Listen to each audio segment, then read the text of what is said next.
ചരിത്രപ്രസിദ്ധമായ എരുമേലി പേട്ടതുള്ളൽ ഇന്ന് വർണ്ണ വൈവിധ്യങ്ങളുടെ അമ്പലപ്പുഴ സംഘവും ചടുലതാളത്തോടെ ആലങ്ങാട് സംഘവും പേട്ടതുള്ളുന്നതോടെ എരുമേലിയെ ഭക്തി സാന്ദ്രമാകും.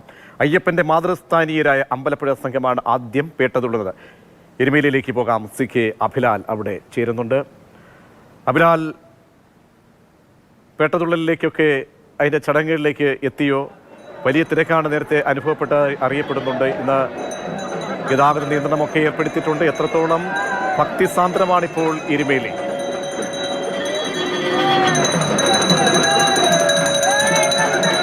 എല്ലാ വഴികളും കഴിഞ്ഞ മണിക്കൂറുകളിലൊക്കെ തന്നെയായി ഭക്തജനങ്ങളെ കൊണ്ട് നിറഞ്ഞിരിക്കുകയാണ്. മലയാളികളെക്കാൾ അധികം ഇതര സംസ്ഥാനങ്ങളിൽ നിന്നുള്ള ഭക്തരാണ്. കഴിഞ്ഞ ഏതാനും ദിവസമായി ഇതുതന്നെയായിരുന്നു ഈ മേഖലയിലെ കാഴ്ച എന്നുള്ളതും ശ്രദ്ധേയമാണ്. 11:30 അമ്പലപ്പുഴക്കാർ പേട്ടതുള്ളി തുടങ്ങുമെന്ന് തന്നെയാണ് നമുക്ക് ലഭ്യമാകുന്ന വിവരം. അമ്പലപ്പുഴയിൽ നിന്നും 250 അംഗങ്ങളടങ്ങിയ സംഘം കഴിഞ്ഞ ദിവസം തന്നെ ഇവിടെ എത്തിച്ചേർന്നിരുന്നു. ഒരുക്കങ്ങൾ അവസാന ഘട്ടത്തോട് അടുക്കുകയാണ്. മഹിഷി മർദ്ദനം, ആ വിശ്വാസത്തിൻ്റെ അടിസ്ഥാനത്തിൽ തന്നെയാണ് ഇവിടെ പേട്ടതുള്ളുന്നത്. 11:30 ഇതിന് തുടക്കമിടുന്നത് അമ്പലപ്പുഴയിൽ നിന്നുള്ള സംഘാംഗങ്ങൾ ആയിരിക്കും. മഹിഷി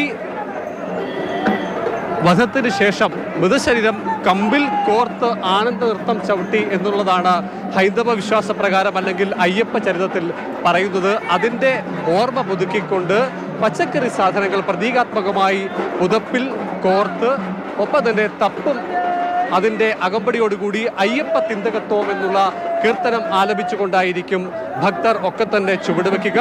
അമ്പലപ്പുഴ സംഘത്തിനൊപ്പം ആയിരക്കണക്കിന് ഭക്തർ കൂടി ചുവടുവെക്കും. അങ്ങനെ ചെറിയ അമ്പലത്തിൽ നിന്നായിരിക്കും ഇതിൻ്റെ തുടക്കം. ആ തുടക്കത്തിനായി കാത്തു നിൽക്കുക എന്നുള്ളത് ആകാശത്ത് കൃഷ്ണപ്പരന്ത് വട്ടമിട്ട് പറക്കുന്നതോടുകൂടിയാണ് ഇതിൻ്റെ ആരംഭം. തുടർന്ന് ചെറിയ അമ്പലത്തിൽ നിന്നും പേട്ടകൊട്ടി തുടങ്ങും. തുടർന്ന് വാവര് പള്ളിക്ക് വലം വെച്ച് അതിനുശേഷം വലിയ അമ്പലത്തിലേക്ക് ചുവടുകൾ വെച്ചുകൊണ്ട് അവർ എത്തിച്ചേരും. അങ്ങനെയാണ് ഇതിൻ്റെ സമാപനത്തോട് അടയ്ക്കുന്നത്. അതിനുശേഷം അമ്പലപ്പുഴ സംഘം ഭക്തജനങ്ങളുടെ കൂടി അകമ്പടിയോടുകൂടി സന്നിധാനത്തേക്ക് യാത്ര തിരിക്കും. ഉച്ചയ്ക്ക് ശേഷമാണ് ആലങ്ങാട് സംഘത്തിൻ്റെ പേട്ടകൊട്ടൽ ആരംഭിക്കുന്നത്. അതിലും ആയിരക്കണക്കിന് ആളുകൾ നൃത്തച്ചുവടുകളുമായി ഒപ്പം ചേരുന്നുണ്ട്.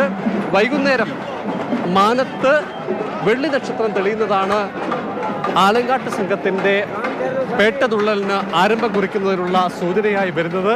അങ്ങനെ മണിക്കൂറുകൾ നീളുന്ന ചടങ്ങുകളാണ് എരുമേലി ഭാഗത്ത് ഉണ്ടാവുക. 2 ഘട്ടങ്ങളിലായി 2 സംഘങ്ങളായി തിരിഞ്ഞാണ് പേട്ടകൊട്ടലും അതോടൊപ്പം തന്നെ പേട്ടതുള്ളലും ഒക്കെ തന്നെ ഉണ്ടാവുക. ഭക്തി സാന്ദ്രമാണ് കഴിഞ്ഞ മണിക്കൂറുകളിലൊക്കെ തന്നെയായി എരുമേലിയും പരിസര പ്രദേശങ്ങളിലും. ഹൈന്ദവ ഭക്തർ മുസ്ലിം ആരാധനാലയത്തിൽ കൂടി പ്രദക്ഷിണം വെച്ച് ആരാധന നടത്തി ശബരിമല ദർശനത്തിന് പോകുന്നു എന്നുള്ളതും ഈ ദിവസങ്ങളിലെ ഏറ്റവും വലിയ പ്രത്യേകതയായി ചൂണ്ടിക്കാണിക്കപ്പെടുന്നുണ്ട്. അവരത് വലിയ തോതിലുള്ള തിരക്കൊക്കെ അനുഭവപ്പെടും. ശബരിമലയിലേക്കൊക്കെയുള്ള ഇനി മകരവിളക്കിലേക്ക് കിടക്കുകയാണ്. അങ്ങനെ തിരക്കിൻ്റെ കാര്യത്തിലൊക്കെ എങ്ങനെയാണ് നിയന്ത്രണങ്ങൾ? എത്രത്തോളം ഭക്തർക്ക് അവിടെ തങ്ങാനുള്ള സൗകര്യങ്ങളും ഒക്കെ ഏർപ്പാടാക്കിയിട്ടുണ്ട്?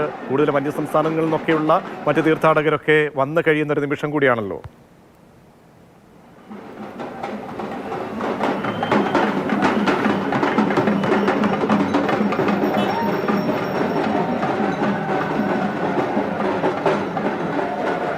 അഭിലാൽ,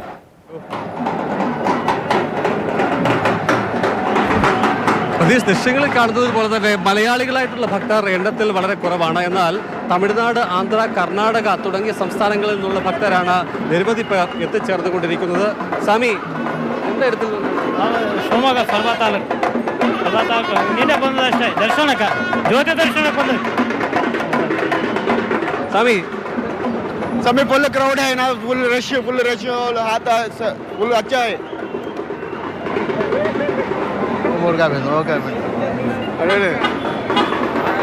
ഇതര സംസ്ഥാനങ്ങളിൽ നിന്നുള്ള ഭക്തരാണ് അധികമായി എത്തിച്ചേർന്നിട്ടുള്ളത്. അവർ കഴിഞ്ഞ മണിക്കൂറുകളിൽ പേട്ടതുള്ളലിന് സമാനമായ നൃത്തച്ചുവടുകളും അതോടൊപ്പം തന്നെ വേഷവിധാനങ്ങളുമായി ഈ വിവിധ ആരാധനാലയങ്ങളാണ് എരുമേലിയിൽ നിന്നും വിവരങ്ങൾ നൽകിയത്. അങ്ങനെ അയ്യപ്പ ചരിതം പാടിക്കൊണ്ട് എരുമേലി പേട്ടതുള്ളലിലേക്ക് ഭക്തിസാന്ദ്രമായ അന്തരീക്ഷത്തിലേക്ക് കടന്നിരിക്കുകയാണ്.